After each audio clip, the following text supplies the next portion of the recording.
सेहत की बात तरानों के साथ कार्यक्रम सुनने वाले सभी साथियों को तुलिका का नमस्कार। श्रोता साथियों, कितनी ही बीमारियों और महामारियों से हम जूझ रहे हैं, उनके इलाज और वैक्सीन ढूंढ रहे हैं, लेकिन एक बात सार्वभौम सत्य है कि जितना संभव हो बीमारियों से बचाव ही उनके इलाज का पहला कदम है। बचाव ही इलाज है, ये बात हम एड्स के संदर्भ में वर्षों से सुनते आ रहे हैं। एड्स के संग जरूरी है जंग, आज के कार्यक्रम का यही विषय है और इस बीमारी यानी एड्स के बारे में विस्तार से जानने के लिए हमने बात की है डॉक्टर राकेश गहरवार जी से। सबसे पहले राकेश जी, आपका हमारे कार्यक्रम में स्वागत है। नमस्कार। धन्यवाद तुलिका जी, नमस्कार। हम अपने श्रोताओं को बता दें कि doctor Rakesh Gaharwar associate professor हैं गजरा राजा मेडिकल कॉलेज में मेडिसिन के, और इस समय एआरटी सेंटर में नोडल ऑफिसर के तौर पर भी पदस्थ हैं। डॉक्टर साहब, तमाम सारी बीमारियों के आने के बाद पूछ परख इसकी थोड़ी सी कम हो गई है, लेकिन बीमारी अभी भी उतनी ही घातक है, इसलिए इसके बारे में जानना बहुत जरूरी है। तो हमारे श्रोताओं को एक बार फिर याद दिलाएं कि ये क्या है। HIV जो है वो, जिसको हम ह्यूमन इम्यूनो डेफिशिएंसी वायरस कहते हैं, ये उस वायरस या विषाणु को कहते हैं जो मनुष्य के शरीर की रोग प्रतिरोधक क्षमता या बीमारियों से बचने वाली ताकत को कम कर देता है। जिन व्यक्तियों के शरीर में यह वायरस जो HIV है वो मौजूद होता है, वो व्यक्ति HIV पॉजिटिव कहलाते हैं। और एक और जो कॉमन शब्द है जिसको अपन एड्स कहते हैं, यह श्रोताओं को जानना बहुत जरूरी है कि HIV और एड्स एक नहीं है, इसमें अंतर है जी।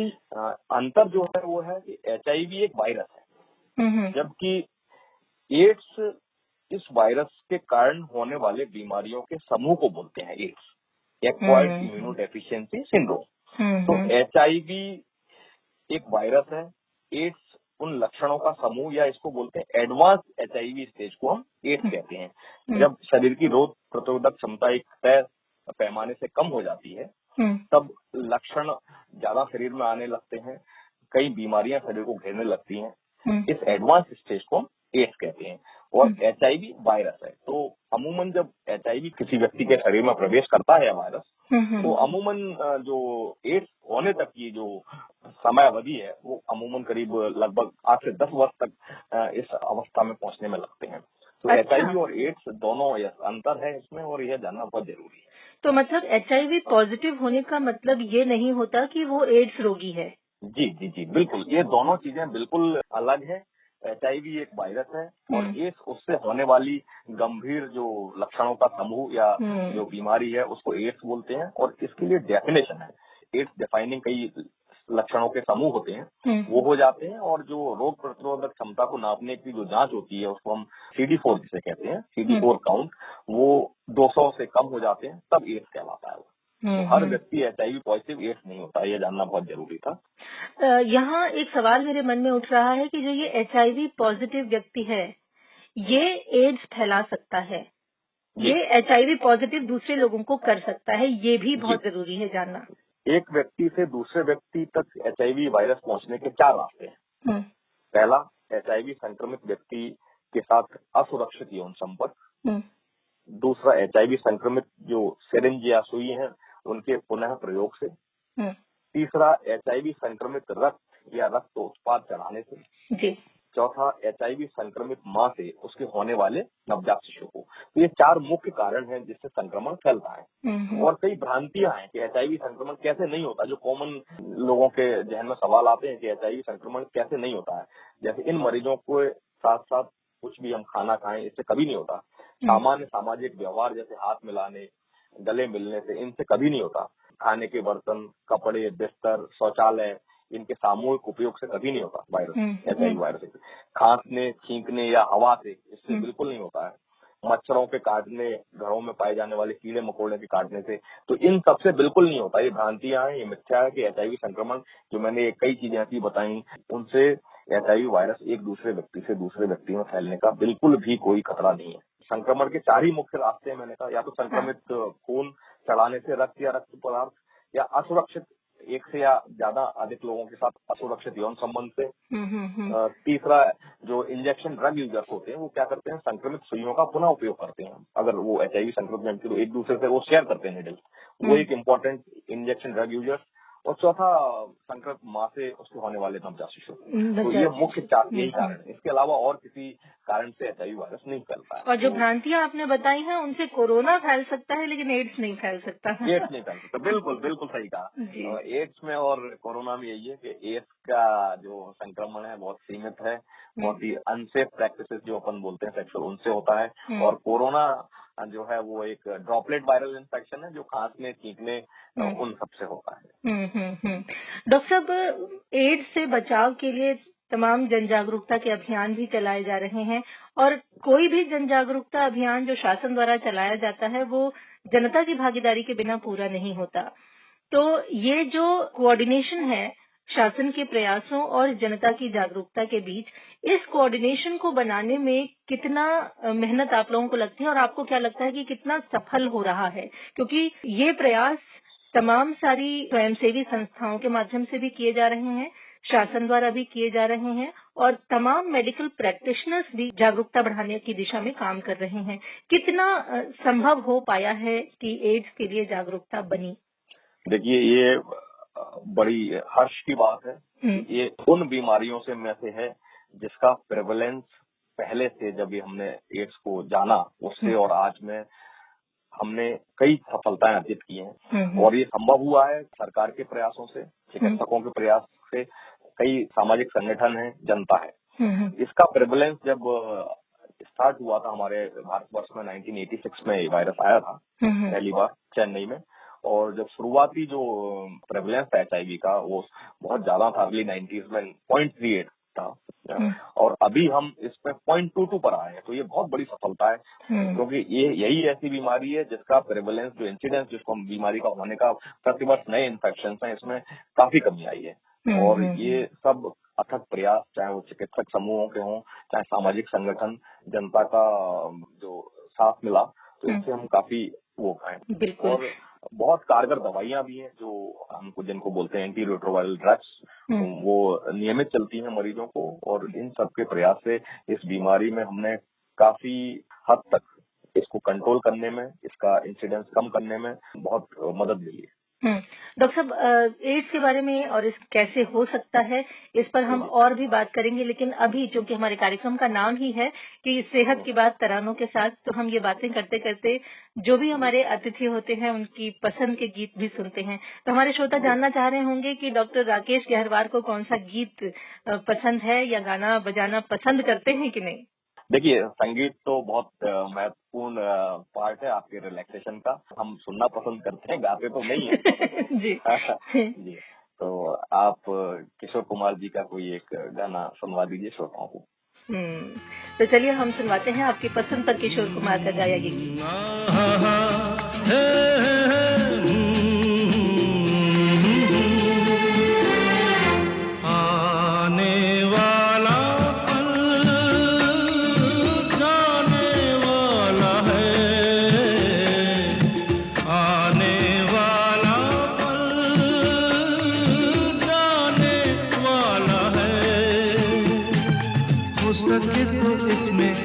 जिंदगी बिता दो पल जो ये जाने वाला है, आने वाला पल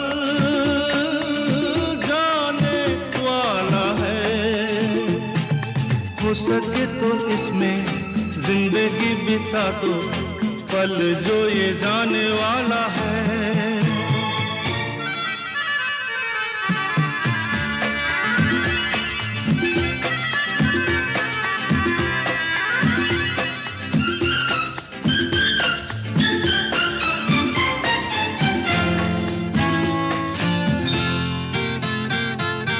एक बार यूं मिली मासूम सी कली, एक बार यूं मिली मासूम सी कली, हो खिलते हुए कहा खुशबाश में चली, देखा तो यही है ढूंढा तो नहीं है पल जो ये जाने वाला है, आने वाला पल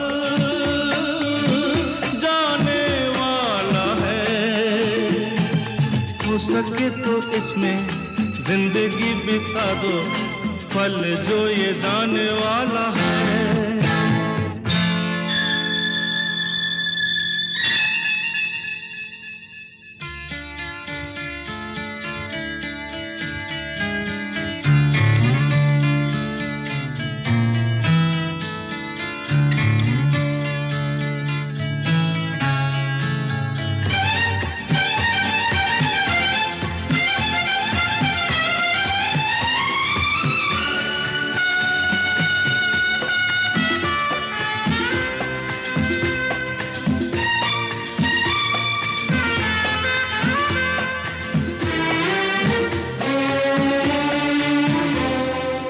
एक बार वक्त से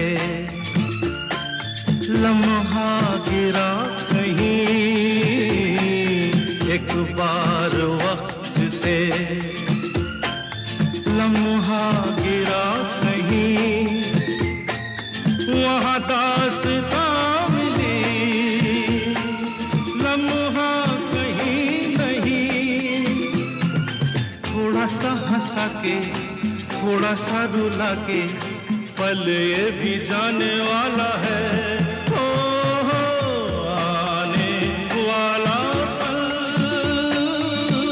जाने वाला है। हो सके तो इसमें जिंदगी बिता दो, पल जो ये जाने वाला है। हो आने वाला। डॉक्टर, एक बार फिर स्वागत है आपका हमारे कार्यक्रम सेहत की बात तरानों के साथ में। आपने बताया कि किस किस तरीके से एड्स फैल सकता है। इसमें एक बहुत कॉमन प्रैक्टिस है जो रक्तदान लोग करते हैं। करने वाले डोनर और एक्सेप्टर दोनों के लिए किस तरह के खतरे होते हैं और उन्हें उनसे कैसे बचना चाहिए, ये हमारे श्रोताओं को बताइए। देखिए, ज्यादातर जो ब्लड डोनेशन है, अब सभी blood banks mandatorily HIV testing करती हैं, सभी टेस्ट। तो वो खतरा अमूमन टल गया है कि ब्लड ट्रांसफ्यूजन जो ब्लड बैंक्स के थ्रू, क्योंकि जो डोनर होता है उसका HIV टेस्टिंग होती है और उसके बाद ही जब वो HIV फ्री होता है, HIV नेगेटिव होता है, तभी डोनेशन के लिए स्वीकार किया जाता है वो ब्लड। तो ब्लड बैंक्स पूरे विश्व भर में HIV की मैंडेटरीली हर ब्लड बैंक टेस्ट करने के बाद ही ब्लड डोनेशन लेती है। तो क्या ये टेस्ट बहुत महंगा होता है? ये तो ब्लड डोनेशन पे तो ब्लड बैंक करती हैं, लेकिन हमारे भारतवर्ष में जो नेशनल एड्स कंट्रोल ऑर्गेनाइजेशन, हर राज्य की स्टेट एड्स कंट्रोल सोसाइटी होती है, और ये जो ICTC जिसे बोलते हैं, integrated counselling and testing centre, ये हर सरकारी संस्थाओं में, जिला चिकित्सालय, जो सामुदायिक स्वास्थ्य केंद्र हैं, सभी मेडिकल कॉलेज में ये जांचें मुफ्त की जाती हैं। अच्छा, तो यदि किसी को इमरजेंसी में ब्लड डोनेट करना है, कोई एक्सीडेंट है या इस तरह की कोई समस्या है, ऑपरेशन के दौरान किसी को अचानक रक्त की आवश्यकता पड़ी, तो ऐसे में जब अचानक रक्त चढ़ाना पड़ता है तो भी ये सारी प्रक्रिया का पालन किया जाता है?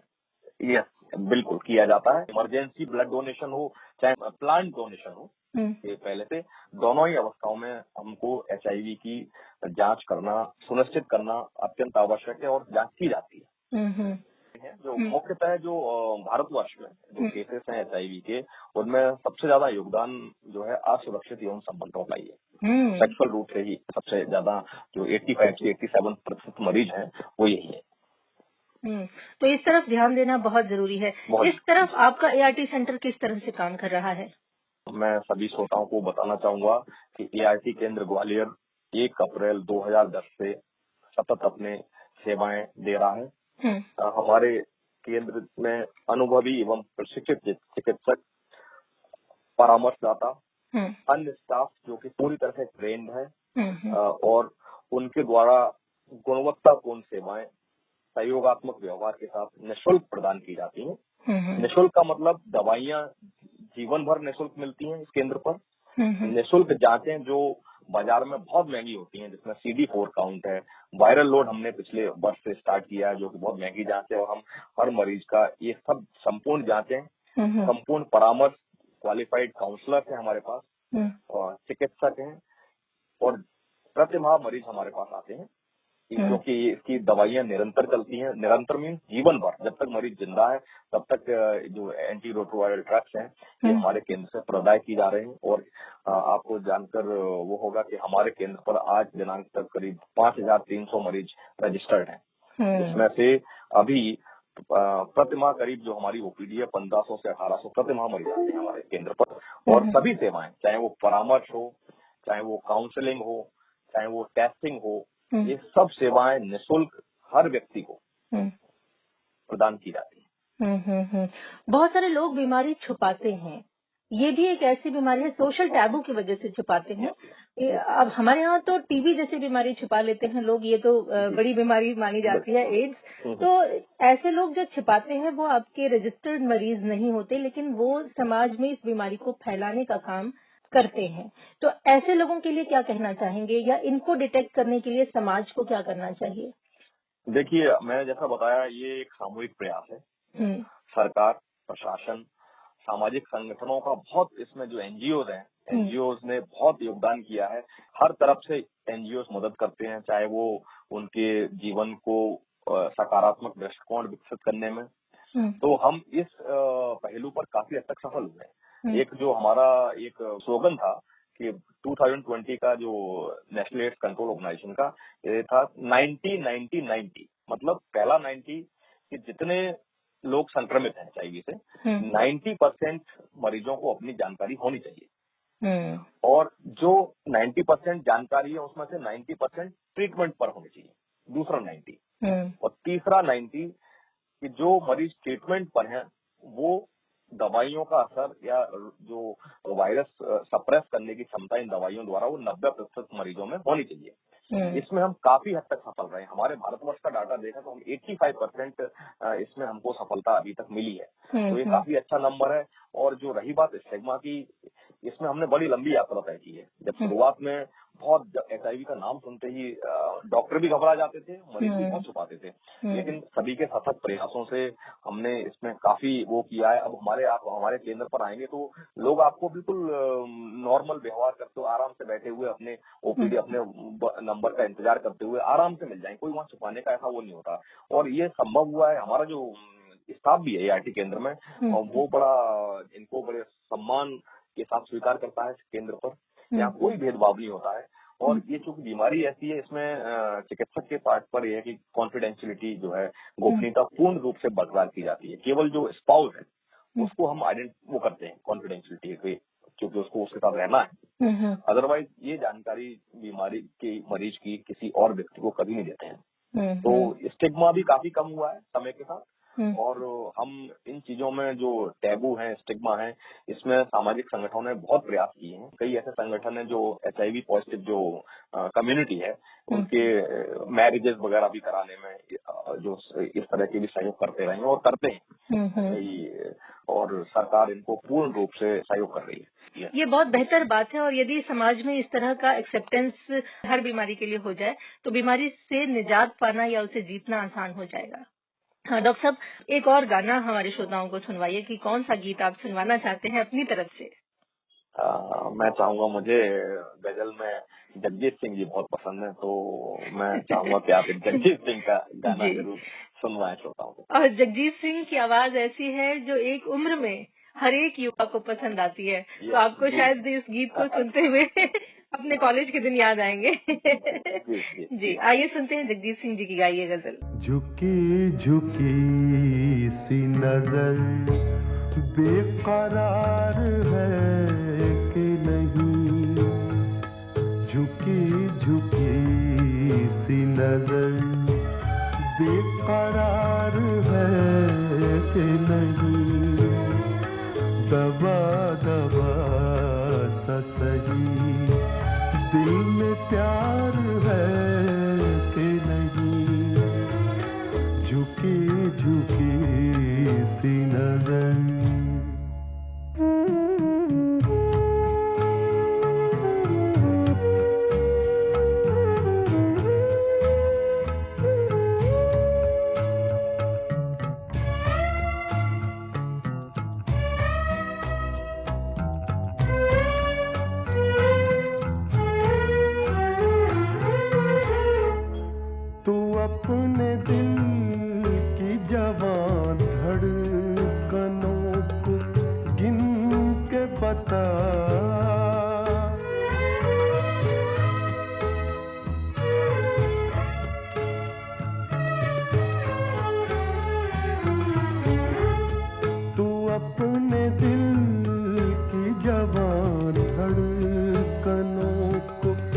गिन के बता मेरी तरह तेरा दिल बेकरार है कि नहीं, दबा दबा सा सही दिल में प्यार है कि नहीं, झुकी झुकी सी नजर।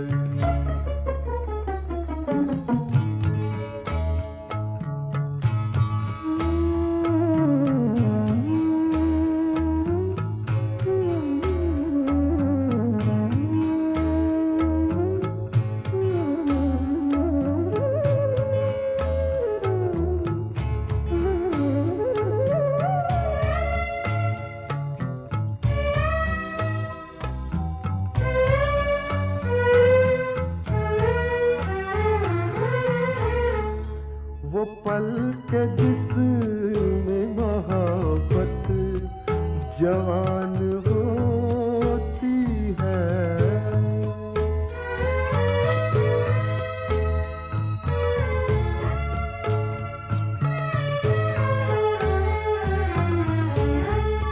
वो पल के जिसमें मोहब्बत जवान होती है, उसे एक पल का तुझे इंतजार है कि नहीं, दबा दबा सा सही दिल में प्यार है कि नहीं, झुकी झुकी सी नजर। एक बार फिर स्वागत है हमारे श्रोताओं का कार्यक्रम सेहत की बात तरानों के साथ में। हमारे साथ हैं डॉक्टर राकेश गहरवार जी और हम एड्स पर बातें कर रहे हैं। डॉक्टर साहब, ये जो आपने एंटी रेट्रोवायरल थेरेपी के बारे में बताया है, ये क्या है? क्या बहुत सारी दवाइयां एक साथ दी जाती हैं? ART का मतलब है एंटी रेट्रोवायरल थेरेपी। जब शुरुआत हुई थी एंटी रेट्रोवायरल ड्रग्स, तो इसमें हमने काफी विकास किया है इन दवाइयों में। पहले जो नंबर ऑफ पिल्स थी वो बहुत ज्यादा हुआ करती थी। अभी आपको जानकर खुशी होगी कि अब केवल 2-3 जो ड्रग्स हैं वो एक ही गोली में समावेश है, और वो एक गोली हमको प्रतिदिन लेनी है रात को भोजन के बाद। अच्छा। तो ये दवाइयां इतनी कारगर हैं कि इन HIV रोगियों की जो क्वालिटी ऑफ लाइफ है वो बहुत अच्छी कर दी है। और आपको जानकर बड़ी खुशी होगी, जो मरीज जिनको निरंतर नियमित दवाई लेते हैं उनकी जो शरीर की स्थिति है बड़ी अच्छी है, और वो अपने जीवन शैली को हम और आपकी तरह जी पा रहे हैं। और जो वायरस है उसको सप्रेस करने में, उसको दबाने में ये दवाइयां बहुत ही कारगर साबित हो रही हैं। और बहुत अच्छी दवाइयां विकसित हो गई हैं, जो इसके ऊपर रिसर्च हुई है उसके माध्यम से इतनी अच्छी दवाई विकसित हो गई हैं कि हम केवल एक गोली हमको निरंतर लेनी है। बस यही है कि ये दवाइयां निरंतर लेनी है, एक भी दिन इसमें गैप नहीं करना होता है। और जो इनको दवाइयों को नियमित लेता है उनकी जो शरीर की स्थिति है, जो उनमें और संक्रमण होने के खतरा न के बराबर हो जाता है। और एक और जो मैंने एक कारण बताया था आपको, जो बहुत महत्वपूर्ण होता था पहले, कि संक्रमित माँ से शिशु को होने वाली जो, तो हमने इसमें इतना डेवलपमेंट किया है कि पिछले कई वर्षों में हमने हमारे ही सेंटर पर अगर जो वो माएँ संक्रमित हैं वो नियमित HIV की दवाई ले रही हैं, तो उनसे होने वाले जो बच्चे की जो रिस्क थी वो नगण्य हो गई है। और हमने पिछले कुछ साल ये बहुत बड़ा डेवलपमेंट और बड़ी खुशी की बात है कि जो बच्चा जो जन्म ले रहा है वो स्वस्थ HIV नेगेटिव ही हमारे पास हो रहे हैं। क्या बात है। पहले रिस्क बहुत हुआ करती थी, तो ये दवाइयां इतनी अच्छी हैं कि अगर ये नियमित ली जाए तो वो कई प्लांट प्रेगनेंसी कई पेशेंट करते हैं और वो कर रहे हैं। और अच्छी बात है कि उन्होंने अगर दवाई ली है और बच्चे को जन्म के समय पर वो दवाई पिलाई जाती है, जो एंटी रेट्रोवायरल ड्रग है जिसको नेविरापिन, तो वो खतरा नगण्य बच्चे में होने की। तो ये बहुत सफलताएं अर्जित की हैं इस बीमारी में हमने, चाहे वो थेरेपी के पार्ट पे हो, चाहे वो जांच के पार्ट पर हो। अब वायरल लोड हम कर रहे हैं हर व्यक्ति का हर 6 माह में या प्रतिवर्ष। मैं मरीजों को समझाता हूं कि ये और जैसे गंभीर और क्रॉनिक जो बीमारी है उसी की तरह इसको हम क्रॉनिक मैनेजेबल इलनेस बोलते हैं HIV को। कि अगर आप अपनी दवाएं नियमित ले रहे हैं, खान पान आपका नियंत्रित है, तो आपके और हमारे जीवन में जो जीवन शैली है वो हेल्दी लाइफस्टाइल है, क्वालिटी ऑफ लाइफ बहुत इम्प्रूव हो रही है हमारी। मतलब आपने एक शब्द इस्तेमाल किया, क्रॉनिक मैनेजेबल डिजीज। यानी क्रॉनिक तो है लेकिन यदि हम थोड़े से जागरूक रहें तो इसे बड़े आराम से मैनेज कर सकते हैं। और आपने जैसे कि बताया कि सिर्फ एक गोली लेनी है और आप सामान्य दूसरे लोगों के जैसा जीवन जी सकते हैं, उतनी ही उम्र भी प्राप्त कर सकते हैं जितनी आपकी स्वाभाविक उम्र है। और इसके लिए हम धन्यवाद देना चाहते हैं पूरी मानव जाति की तरफ से, मेडिकल साइंस का, जितने रिसर्च में लगे हुए लोग हैं, जितने डॉक्टर्स कम्युनिटी है, उन सब को कि जिन्होंने इतने अथक प्रयास किए हैं बीमारियों को जीतने के लिए। न सिर्फ एड्स बल्कि और भी बहुत सारी ऐसी क्रॉनिक डिजीजेस आई जिनको आज हमने जीत लिया है। डॉक्टर साहब, आपने बताया कि माँ से शिशु को होने वाले खतरे को आपने बहुत ज्यादा कम कर दिया है, लेकिन बहुत सारी भ्रांतियां इसमें भी है कि माँ से बच्चे को दूध यदि पिलाती हैं तो भी खतरा है। इसका क्या वो है? बिल्कुल, अगर संक्रमित है माँ और उससे दूध पिलाने, जो ब्रेस्ट फीडिंग है, उसकी भी रिस्क रहती है बच्चे में। लेकिन चूंकि माँ के दूध के और अन्य फायदे बहुत ज्यादा हैं, और हम जिसको कहते हैं कि जहाँ अपने को रिस्क और एडवांटेज को वे करना है, तो माँ का दूध हम पिलाने बोलते हैं। मरीज की जो है वो नियमित दवाई लेते रहे, और जैसा मैंने कहा ये खतरा वैसे भी बहुत कम हो गया है जो संक्रमित माँ से शिशु के हो। तो और माँ के दूध के फायदे बहुत ज्यादा हैं, क्योंकि उसमें और न्यूट्रिएंट्स, मिनरल्स जो बच्चे की ग्रोथ के लिए बहुत जरूरी हैं, वो पर्याप्त मात्रा में होते हैं। इसलिए ब्रेस्ट फीडिंग ज्यादातर माएँ कराती हैं जो संक्रमित हैं। बस यही है कि दवाई का नियमित सेवन लेती हैं तो वो खतरा बहुत कम है, नगण्य। और ब्रेस्ट मिल्क अपने आप में बहुत जरूरी होता है एक माँ के, एक बच्चे के विकास के लिए। एड्स के अलावा भी दुनिया में बहुत सारी बीमारियां हैं, उनसे बचाता है। बिल्कुल बिल्कुल सही कह रही हैं। नहीं तो हमारे देश में मेल न्यूट्रिशन जो है वो बहुत कॉमन समस्या है बच्चों में, तो हमको और बीमारियों का खतरा बच्चे में ज्यादा रहेगा अगर ब्रेस्ट मिल्क नहीं लेंगे। एआरटी सेंटर की हम कार्यप्रणाली जानना चाहते हैं। आपने बताया कि बहुत से परामर्शदाता आपके पास रहते हैं, काउंसलर्स रहते हैं। ये किस तरह से काम करते हैं? ये पूरा सिस्टम बना होता है। इस सिस्टम के बारे में यदि हम जानेंगे तभी इस सिस्टम पर भरोसा कर पाएंगे और यहाँ तक पहुँच पाएंगे, तो इसके बारे में बताइए। देखिए, सबसे पहले तो कोई भी व्यक्ति HIV पॉजिटिव अगर आता है, जो एकीकृत परामर्श केंद्र, जांच केंद्र ICTC जो है भारत सरकार द्वारा चलाए जा रहे हैं, अगर उसको जानकारी होती है कि मैं HIV पॉजिटिव हूँ, तो HIV पॉजिटिव जानकारी मिलने के साथ ही उसे नजदीकी एंटी रिट्रोवायरल सेंटर में अपने नाम का पंजीयन करवाना सुनिश्चित करना चाहिए। जैसे ही हमारे केंद्र पर वो मरीज पॉजिटिव रिजल्ट लेके आता है, तो यहाँ का जो कार्य प्रणाली है हमारे ART सेंटर की बहुत ही सिस्टमेटिक है। पहले मरीज आएगा तो जो कम्युनिटी केयर कोऑर्डिनेटर होता है वो उसका पंजीयन करेगा।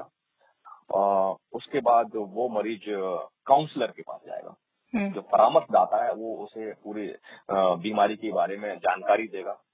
बीमारी की जानकारी वो कॉम्प्रिहेंसिव है, जिसमें वो नियमित जांचों की कितनी जरूरत है, चिकित्सीय परामर्श की कितनी जरूरत है, वो परामर्शदाता उसको पूरी जानकारी बीमारी के बारे में, नियमित दवाइयां लेने का क्या प्रभाव है, वो सब जानकारियां उनको देगा। किस तरह से दवाई लेनी है, अपने खान पान में क्या बदलाव करने है, ये परामर्शदाता देगा। उसके बाद वो मरीज जाता है चिकित्सक के पास। चिकित्सक उसका पूरा परीक्षण करता है। परीक्षण उसका पूरा फिजिकल एग्जामिनेशन जिसको हम बोलते हैं, हिस्ट्री टेकिंग जो है, बीमारी से संबंधित जो सवाल हैं वो पूछते हैं, और चिकित्सक उसका पूरा पूर्ण परीक्षण करके जो आवश्यक जांचें हैं वो लिख देते हैं। और उसके बाद जब जांचें आ जाती हैं, क्योंकि इन बीमारियों में एक बहुत जो इम्पोर्टेंट बात मैं कहना भूल गया कि इन बीमारी में जो HIV पॉजिटिव मरीज हैं, इनमें अवसरवादी संक्रमण, जिनको अपॉर्चुनिस्टिक इन्फेक्शन है, वो जल्दी होने लगते हैं, क्योंकि रोग प्रतिरोधक क्षमता कम है। सामान्य व्यक्ति से इनमें जो अवसरवादी संक्रमण होने का खतरा कहीं ज्यादा होता है। तो इन बीमारियों की भी जांच चिकित्सक द्वारा तुरंत की जाती है। जब पूरी जांचें आ जाती हैं तो करीब, और उसके बाद इस मरीज को मेंटली प्रिपेयर्डनेस जिसे बोलते हैं, मानसिक रूप से यह प्रक्रिया करना होता है कि ये दवाइयां आपको नियमित लेनी है, जिंदगी भर लेनी है। और उसके बाद अगर कोई अवसरवादी संक्रमण है तो पहले उसको ठीक किया जाता है। जैसे खासकर जो कॉमन इन्फेक्शन है, खासकर TB का संक्रमण इन मरीजों में बहुत ज्यादा होता है। स्किन इन्फेक्शन है वो ज्यादा होते हैं, तो पहले ये जो TB का इलाज है वो 2 हफ्ते तक हम देते हैं, जब दवाई वो पचने लगती है।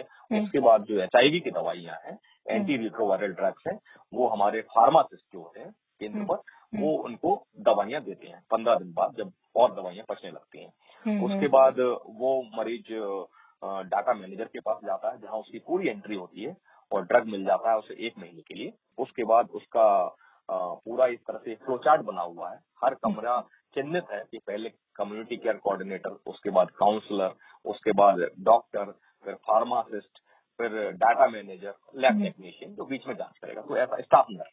तो इस तरह से हमारा पूरा फ्लो चार्ट है और उसमें कोई चूक नहीं होती है इस तरह की, क्योंकि पूरा ट्रेंड है, प्रशिक्षित स्टाफ है जो आपकी देखरेख कर रहा है। और प्रशिक्षित स्टाफ के साथ साथ जो व्यवहार है वो सम्मान पूर्वक हम हर मरीज को वहाँ पर लेते हैं। ये बहुत जरूरी है, क्योंकि कोई भी क्रॉनिक डिजीज से ग्रसित व्यक्ति किसी डॉक्टर के पास या किसी मेडिकल सेंटर पे पहुंचता है तो वो पहले ही बहुत घबराया हुआ होता है। उसकी मानसिक अवस्था ऐसी नहीं होती कि वो बहुत सारी चीजों को एक्सेप्ट कर सके। तो ये एक्सेप्टेंस भी बहुत जरूरी है और उसका मनोबल यदि बढ़ा रहेगा तो बीमारियों को लड़ने में भी उसको फायदा करेगा। जी डॉक्टर साहब, आगे हम बात करेंगे, लेकिन एक और गीत हमारे श्रोता इंतजार कर रहे होंगे कि क्या सुनवाते हैं डॉक्टर साहब। मैं जब स्कूल में था तब मुझे उदित नारायण जी की आवाज बड़ी अच्छी लगती थी। तो उस टाइम पर एक फिल्म आई थी जो जीता वही सिकंदर, उसका वो गाना जो पहला नशा पहला खुमार। क्या बात है, क्या बात है।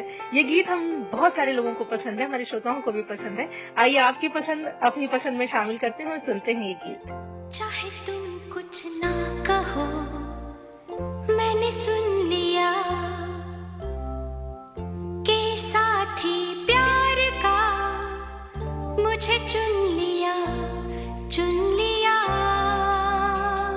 मैंने सुन लिया।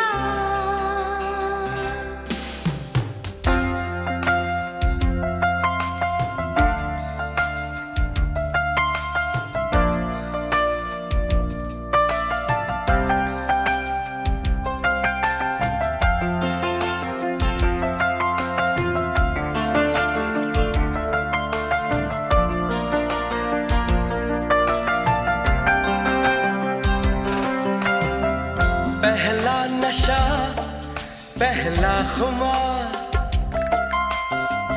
नया प्यार है नया इंतजार, कर लूं मैं क्या अपना हाल, ऐ दिले बेकरार, मेरे दिले बेकरार, तू ही बता। पहला नशा पहला खुमार।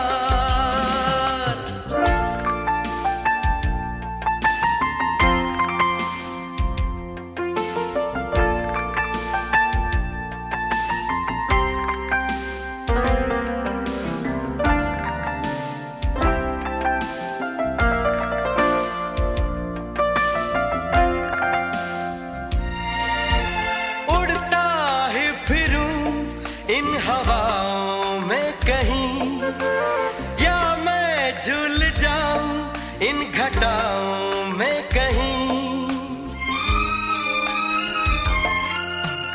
उड़ता ही फिरूं इन हवाओं में कहीं, या मैं झूल जाऊं इन घटाओं में कहीं, एक कर दूं आसमां और जमीन, कहो यारो क्या करूं क्या नहीं। पहला नशा पहला खुमार, नया प्यार है नया इंतजार, कर लूं मैं क्या अपना हाल, ऐ दिले बेकरार, मेरे दिले बेकरार, तू ही बता। पहला नशा पहला खुमार। डॉक्टर साहब, एक बार फिर स्वागत है हमारे कार्यक्रम सेहत की बात तरानों के साथ में। हम अपने श्रोताओं को बता दें कि हम एड्स विषय पर बात कर रहे हैं डॉक्टर राकेश गहरवार से, जो ART सेंटर में नोडल ऑफिसर हैं और साथ ही मेडिसिन के एसोसिएट प्रोफेसर हैं गजराराजा मेडिकल कॉलेज ग्वालियर में। डॉक्टर साहब, दवाइयों का जो वितरण होता है, जो विशेष दवाई है आपकी, उसको जब आप वितरित करते हैं अपने रजिस्टर्ड मरीजों को, तो इसमें क्या चीज ध्यान रखी जाती है, कितने दिनों की दवा दी जाती है? और साथ ही हम ये भी जानना चाहेंगे कि अभी जो पेंडेमिक पीरियड चल रहा है या इस तरह की कोई समस्या मरीज के साथ होती है कि वो अगले 2 महीने के लिए कहीं और जा रहा है, तो क्या पहले से दवाइयां आप उसको स्टॉक में देते हैं? देखिए, ये बहुत अच्छा सवाल है। क्योंकि ये दवाइयां निरंतर चलनी है, जीवन भर चलनी है, तो अमुम जो हमारे जो स्टेबल पेशेंट है, जिनको और कोई अवसरवादी संक्रमण नहीं है, उनको ये दवाइयां हम 2 माह तक की भी देते हैं एक विजिट पर, और जिनको थोड़ा इन्फेक्शन उनको हम प्रतिमाह बुलाते हैं ज्यादातर मरीजों को। रही बात कोविड में, हमारे स्टाफ ने बहुत मेहनत की मेरी देखरेख में, कि चूंकि लॉकडाउन लगा हुआ था और कई दूरस्थ जगह से मरीज नहीं आ पा रहे थे सेंटर में, तो हमने उनको घर घर दवाई वितरण की सुविधा की। अपने यहाँ से हमने व्हीकल्स में, हमारी जो गाड़ी थी वहां हमारा स्टाफ जाता था और उनके घर घर तक हमने 2-3 जो स्टेबल मरीज थे, जो कोई और संक्रमण था, उनको हमने 3-3 महीनों की दवाई एक साथ उनके घर पर भी उपलब्ध कराई। तो हमारे जो स्टाफ है उनने बहुत कड़े मेहनत की, कोई भी मरीज चूक ना हो, कोई भी मरीज एक भी दिन दवाई छूटे ना, इसके लिए हमने पूरे प्रयास किए। हमारे कम्युनिटी केयर वर्कर्स हैं और भी जो एनजीओ जो साथ कर रहे हैं, उनका भी हमने सहयोग लिया और वो घर घर जा जाकर भी हमने दवाइयां वितरित की। लॉकडाउन जब अनलॉक की प्रक्रिया शुरू की, तो हमने स्टेबल जो मरीज हैं, जो मरीज स्टेबल है, उनको हम 3-3 माह की भी दवाई दे रहे हैं। और इस बीमारी में एक और बहुत अच्छा वो है, चूंकि ये शासन द्वारा, जो नाको द्वारा एक संस्था है जो ART सेंटर जो संचालित होता है, हर राज्य की इकाई है, जैसे मध्य प्रदेश की MP state AIDS control society, MP SACS। तो और जो हमारा सिस्टम है वो ऑनलाइन, जो एंट्री है वो ऑनलाइन है। सपोज मरीज आज दिल्ली में है, किन्हीं कारणवश नहीं आ पा रहा है, तो वो दिल्ली वाला ART सेंटर हमारे काउंसलर या हमारे स्टाफ से समन्वय बिठाकर उनको तुरंत दवाई देता है। ये पूरे भारतवर्ष में है। तो इसमें जो संस्थाएं हैं, चिकित्सक हैं, वो इतनी प्रयासरत हैं कि कोई भी मरीज की दवाई एक दिन भी ना चूके, इसका पूरा का पूरा ख्याल किया जाता है। सपोज जैसे कोई मरीज अभी नॉर्मल प्रक्रिया में जब नहीं आ, जैसे हर प्रतिमाह आना है, तो वो नहीं आ पा रहा है, तो हमारे यहाँ से केंद्र से दूरभाष के माध्यम से उसे तुरंत संपर्क किया जाएगा, भाई आपको आज आना था दवाई लेने, आप नहीं आ पाए, तो पहला रिमाइंडर जाएगा। दूसरे महीने नहीं जा रहा है, फिर रिमाइंडर जाएगा। तीसरे महीने तो हमारा वर्कर ही उसके घर पहुंच जाएगा, क्योंकि जब रजिस्ट्रेशन होता है तो वैलिड एड्रेस प्रूफ लिया जाता है और उसके पूरे, तो हमारा वर्कर भी उसके घर पहुंच के दे देगा और फिर उसको केंद्र तक लाने की व्यवस्था करेगा कि क्यों नहीं आ पा रहे हैं, क्या बाधाएं आ रही है। तो दवाई की चूक ना हो, इसके पूरे के पूरे हमने सिस्टम, ऐसा नेटवर्क फैलाया हुआ है कि ज्यादातर मरीज हमारे पूरे प्रति माह या जो स्टेबल है वो हर 2 माह में दवाइयां नियमित लें। और छोटे छोटे जैसे कुछ सेंटर, मेरा जैसे मुख्य ART सेंटर है ग्वालियर का, हर जिलों में हमने लिंक सेंटर्स भी हैं, जहाँ ART केंद्र नहीं हुआ, लिंक सेंटर है, जो स्टेबल मरीजों की दवाई हम यहाँ से उनके निकटतम जिला चिकित्सालय वहां तक भी पहुंचाते हैं, लिंक सेंटर तक, तो वहां से लेते रहते हैं नियमित में। कोई दिक्कत होती है वहाँ का चिकित्सक हमारे पास भेज देता है। तो दवाइयां चूके ना, जांचें चूके ना, इसकी पूरी की पूरी हमारे पास सिस्टम ऐसा डेवलप किया हुआ है कि केंद्र, मैंने कहा, हम करीब 5300 मरीज रजिस्टर कर चुके हैं ART केंद्र ग्वालियर पर अभी तक। डॉक्टर साहब, कार्यक्रम समाप्त करें उससे पहले एक और गीत आप हमें बता दें। अभी मैं हाल फिलहाल में सोनू निगम जी की बहुत पसंद है हमें, तो उनका एक कोई गीत सुना दीजिए। मतलब सारे पुरुष गायक पसंद है आपको, कोई महिला गायक पसंद नहीं है? महिला गायक है। तो सोनू निगम का ये गीत हम आपको सुनवा रहे हैं। जी जी। अभी मुझ में कहीं बाकी थोड़ी सी है जिंदगी, जगी धड़कन नहीं, जाना जिंदा हूँ मैं तो अभी। कुछ ऐसी लगन इस लम्हे में है, ये लम्हा कहाँ था मेरा, अब है सामने, इसे छू लूं जरा, मर जाऊं या जी लूं जरा, खुशियाँ चूम लूं या रो लूं जरा, मर जाऊं या जी लूं जरा।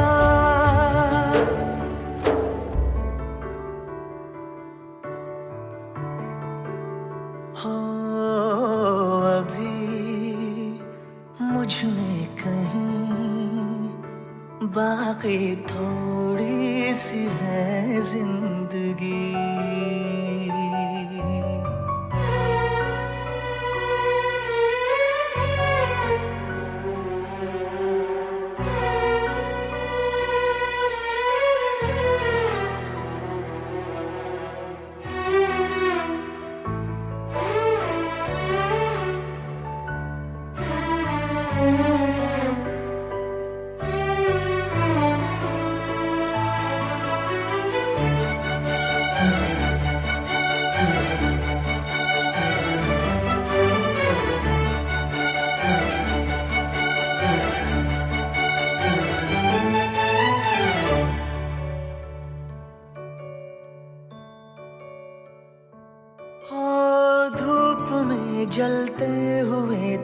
को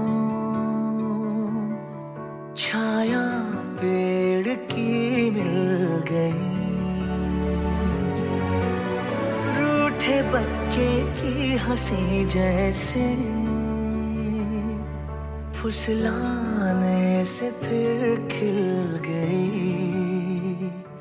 कुछ ऐसा ही अब महसूस दिल को हो रहा है, बरसों के पुराने जख्म पे मरहम लगा सा है। कुछ ऐसा रहम इस लम्हे में है, ये लम्हा कहाँ था मेरा, अब है सामने इसे छू लूं जरा, मर जाऊं या जी लूं जरा, खुशियाँ चूम लूं या रो लूं जरा, मर जाऊं या जी लूं जरा। कार्यक्रम का समय समाप्त हो इससे पहले हम जानना चाहेंगे कि ऐसे मरीजों के साथ किस तरह का व्यवहार किया जाए, सोशल एक्सेप्टेंस किस तरह से होनी चाहिए, इसके बारे में आप जनता से, लोगों से क्या अपेक्षा रखते हैं? मैं उनको, जनता को यही कहना चाहूंगा, जैसे बताया था, ये भी बीमारी और क्रॉनिक इलनेसेस की तरह है, क्रॉनिक मैनेजेबल इलनेस है, जैसा मैंने बताया। अगर मरीज हमारे केंद्र या मरीज सलाह लेने आता है तो उसे तुरंत दवाइयां रजिस्ट्रेशन किया जाता है।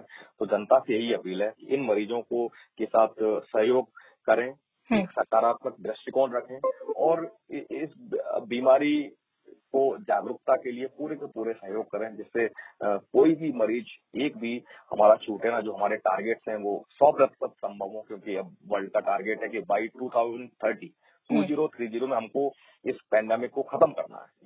We have to end AIDS, ऐसा संकल्प लिया है यूएन एड्स ने, यूनाइटेड नेशंस ऑर्गेनाइजेशन ने। तो जब तक ये सभी का सहयोग नहीं मिलेगा, सभी का सकारात्मक सहयोग मिलेगा, तब हम इसमें सफल हो पाएंगे। और बाकी संगठन सभी लगे हुए हैं, चिकित्सक सभी लगे हुए हैं, इन सबके साथ सकारात्मक दृष्टिकोण रखते हुए आगे आने के लिए इनको वो करें, प्रोत्साहित करें। जी। और जो मरीज हैं वो भी तुरंत सलाह लें, चिकित्सीय सलाह लें, क्योंकि एआरटी की दवाइयों का नियमित सेवन करना है। दवाइयां हमेशा अपने साथ रखें। मरीजों के लिए जो सुझाव है, कभी भी किसी भी शराब या इस तरह की चीजों का सेवन न करें, इससे शरीर को नुकसान होता है। कई दवाइयां जो एआरटी की हैं वो दूसरी दवाइयों के साथ ली जाएं तो नुकसान भी कर सकती हैं। इस स्थिति में तुरंत चिकित्सक से संपर्क करें। दवाओं के अनुसार भोजन की आदत और समय में बदलाव करना पड़ सकता है, वो जरूरी है। कोई भी दवा लेने से पहले एआरटी केंद्र के चिकित्सक से जरूर सलाह लें, ये मेरा सुझाव है जनता को। एड्स के संग जरूरी है जंग। श्रोता साथियों, इसी विषय पर सेहत की बात तरानों के साथ में हम बात कर रहे थे डॉक्टर राकेश गहरवार जी की। राकेश जी, आपने हमारे श्रोताओं को बहुत विस्तार से इस बीमारी के बारे में और इससे लड़ने के लिए शासन और जनता का क्या सहयोग होना चाहिए, इन सब बातों के बारे में विस्तार से आपने हमें बताया। इसके लिए आपका बहुत बहुत धन्यवाद है। नमस्कार।